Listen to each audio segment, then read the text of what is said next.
அதாவது தன வரவுகளையும் பண வரவுகளையும் தாத்பரியமாக கையாளக்கூடிய தனுசு ராசியை சேர்ந்த உங்களுக்கு இந்த குரு பயிற்சி அமோகமான நன்மைகளை அள்ளி கொடுக்கக்கூடிய பயிற்சியாகத்தான் அமையுது.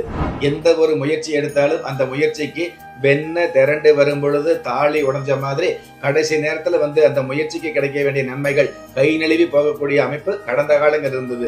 7ல குரு இருந்துன்னு வைங்களே, பொதுவாக ஒரு திருமணம் செய்யறோம், ஒரு சுபகாரியம் செய்யறோம், ஒரு புது வீடு கிரக பிரவேசம் செய்யறோம், இந்த மாதிரி எந்த ஒரு நல்ல காரியம் செய்யறதா இருந்தால் கூட குரு பலம் வேணும்னு சொல்லுவாங்க. அந்த மாதிரி 7ஆம் இடத்துல இருக்கக்கூடிய இந்த குரு பகவான் மிகப்பெரிய குரு பலத்தோடு குது களத்தோடு உங்களுக்கு குடும்ப மேன்மையை நிச்சயமாக கொடுப்பார் அப்படிங்கிறது சந்தோஷமான விஷயம். கடந்த காலங்கள்ல கனவு கண்டிருப்பீங்க இல்லையா, கடந்த காலங்கள்ல கொஞ்சம் ஆசைப்பட்டிருப்பீங்க இல்லையா, இதுவெல்லாம் நம்ம வாழ்க்கையில நடக்குமா அப்படின்னு ஏக்கப்பட்டிருப்பீங்க இல்லையா, அந்த ஏக்கங்கள் எல்லாம் நிறைவேறக்கூடிய யதார்த்தமான சூழல்கள், அதாவது சம்பவங்கள் அப்படிங்கிறத விட சந்தோஷமான நிகழ்வுகளை கொடுக்கக்கூடிய அமைப்புல இந்த குரு பகவான் இருந்துட்டு இருக்கிறாரு. தீபஜோதியில் இல்லங்களிலும் உள்ளங்களிலும் பவித்திரம் பரவட்டும். குரு பயிற்சி அதாவது 2025 மே மாதம் 14ஆம் தேதி திருக்கணித பஞ்சாங்கப்படி ரிஷப ராசியில் இருக்கக்கூடிய குரு பகவான் மிதுனம் ராசிக்கு பயிற்சியாகிறதா சொல்லப்பட்டிருக்குது. அந்த வகையில தனுசு ராசியை சேர்ந்த உங்களுக்கு, அதாவது தன வரவுகளையும் பண வரவுகளையும் தாத்பரியமாக கையாளக்கூடிய தனுசு ராசியை சேர்ந்த உங்களுக்கு இந்த குரு பயிற்சி அமோகமான நன்மைகளை அள்ளி கொடுக்கக்கூடிய பயிற்சியாகத்தான் அமையுது. அதற்கு பல்வேறு காரணங்கள் இருந்துகிட்டு இருந்தால் கூட உங்களுடைய ராசி அதிபதியே குரு பகவான் இருக்காரு, அது மிகப்பெரிய சிறப்பு. இந்த ராசி அதிபதி குரு பகவான் கடந்த காலங்கள்ல 6ஆம் இடத்துல மறைஞ்சிருந்து தேவையில்லாம உங்களுக்கு தொல்லைகளையும் அவமானங்களையும் கொடுத்துக்கிட்டு இருந்தார் அப்படிங்கிறது உண்மை. எந்த ஒரு முயற்சி எடுத்தாலும் அந்த முயற்சிக்கு வெண்ண திரண்டு வரும் பொழுது தாலி உடைஞ்ச மாதிரி கடைசி நேரத்துல அந்த முயற்சிக்கு கிடைக்க வேண்டிய நன்மைகள் கை நழுவி போகக்கூடிய அமைப்பு கடந்த காலங்கள் இருந்தது.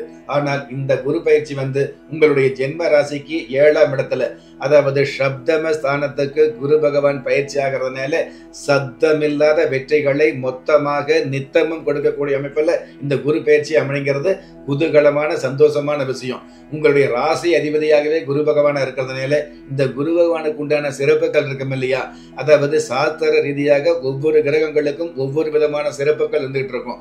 அந்த வகையில குரு பகவானுக்கு உண்டான சிறப்பு ஆதிபத்தியம் பார்த்தீங்க அப்படின்னா, அதாவது தனகாரகன், அதாவது புத்திரகாரகன், அதாவது மன்னவன் பொன்னவன் என்ற சிறப்புகளுக்கு உட்பட்ட இந்த குரு பகவான் அனைத்து விதமான சிறப்புகளையும் ஆங்காங்கே கொடுக்கக்கூடிய வல்லமையோடு இந்த குரு பயிற்சி அமையுதுங்கிறது மிக மிக நன்மை. 7ல குரு இருந்துன்னு வைங்களே, பொதுவாக ஒரு திருமணம் செய்யறோம், ஒரு சுபகாரியம் செய்யறோம், ஒரு புது வீடு கிரக பிரவேசம் செய்யறோம், இந்த மாதிரி எந்த ஒரு நல்ல காரியம் செய்யறதா இருந்தால் கூட குரு பலம் வேணும்னு சொல்லுவாங்க. அந்த மாதிரி 7ஆம் இடத்துல இருக்கக்கூடிய இந்த குரு பகவான் மிகப்பெரிய குரு பலத்தோடு குது களத்தோடு உங்களுக்கு குடும்ப மேன்மையை நிச்சயமாக கொடுப்பார் அப்படிங்கிறது சந்தோஷமான விஷயம்.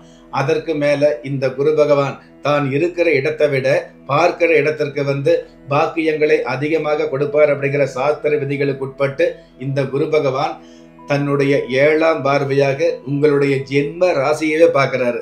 அதாவது 7ஆம் இடத்துல இருக்கக்கூடிய இந்த குரு பகவான் எவ்வளவோ ஏற்றங்களை கொடுக்கக்கூடிய அமைப்புகள் இருந்தால் கூட அதே குரு பகவான் உங்களுடைய ஜென்ம ராசியை வேற பார்க்கறதுனால மிகப்பெரிய நன்மைகளை, அதாவது உங்களுடைய வாழ்க்கையில் நீங்கள் நினைச்சு பார்க்காத ஒரு சில நன்மைகளை, கடந்த காலங்கள்ல கனவு கண்டிருப்பீங்க இல்லையா, கடந்த காலங்கள்ல கொஞ்சம் ஆசைப்பட்டிருப்பீங்க இல்லையா, இதுவெல்லாம் நம்ம வாழ்க்கையில நடக்குமா அப்படின்னு ஏக்கப்பட்டிருப்பீங்க இல்லையா, அந்த ஏக்கங்கள் எல்லாம் நிறைவேறக்கூடிய யதார்த்தமான சூழல்கள், அதாவது சம்பவங்கள் அப்படிங்கிறத விட சந்தோஷமான நிகழ்வுகளை கொடுக்கக்கூடிய அமைப்புல இந்த குரு பகவான் இருந்துட்டு இருக்கிறாரு. இதே மாதிரி 7ஆம் இடத்துல இருக்கக்கூடிய இந்த குரு பகவான் உங்களுடைய ராசிக்கு 11ஆம் இடத்தையும் பார்க்கிறாரு. உபஜெய லாபஸ்தானத்தை பார்க்கறதுனால அடுத்தவங்களுடைய உதவியோ தயவோ இல்லாமல் மிகப்பெரிய மேன்மைகளை சந்திக்கக்கூடிய பாக்கியங்களை நிச்சயமாகவே கொடுப்பாரு.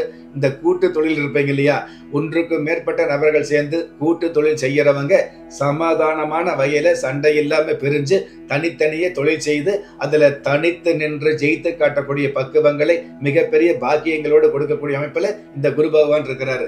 அதாவது கிராமப்புறத்துல சொல்லுவாங்க இல்லையா, எளி வளையா இருந்தாலும் தனி வளையா இருக்குன்னு சொல்லுவாங்க. அந்த மாதிரி தனிச்சு நின்று செயல்படக்கூடிய ஜெயித்து காட்டக்கூடிய வல்லமையை கொடுக்கக்கூடிய அமைப்புல இந்த குரு பார்வை இருந்துட்டு இருக்குது.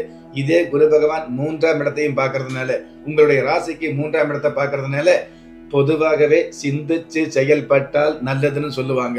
ஆனால் நீங்கள் சிந்திக்காமல் செயல்பட்டால் கூட நன்மை என்ற விஷயத்தை உண்மையாக சந்திக்கக்கூடிய பாக்கியங்களை மென்மையாக கொடுக்கக்கூடிய அமைப்பில் இந்த குரு பகவான் வந்துட்டு இருக்கிறாரு. இப்படிப்பட்ட இந்த குரு பயிற்சி, இந்த குரு பார்வை உங்களுடைய குடும்பத்துக்கே நல்ல முறையில் பயன்படணும் அப்படின்னா கிடைக்கக்கூடிய இந்த பயிற்சி வருடம் முழுவதும் அல்ல, உங்களுடைய வாழ்க்கை முழுவதும் உங்களுக்கு பயன்படணும் அப்படின்னா அதற்கு கண்டிப்பாக, அதாவது செவ்வாய் வியாழக்கிழமை நாட்கள்ல கற்பக மூர்த்தியை வழிபாடு வச்சுக்கிறது, கற்பக லட்சுமியை வழிபாடு வச்சுக்கிறது, எந்த கோயிலுக்கு போனாலும் மூலஸ்தான விக்கிரகத்தை மனசார வழிபாடு வச்சுக்கிறது, இந்த மாதிரியான வழிபாடுகள் இருந்தது அப்படின்னா கண்டிப்பாக வருடம் முழுவதும் அல்ல, திரும்பவும் சொல்றேன், வாழ்க்கை முழுவதும் நன்மைகளை உண்மையாக சந்திக்க முடியும். தீபஜோதியில் இல்லங்களிலும் உள்ளங்களிலும் பவித்திரம் பரவட்டும்.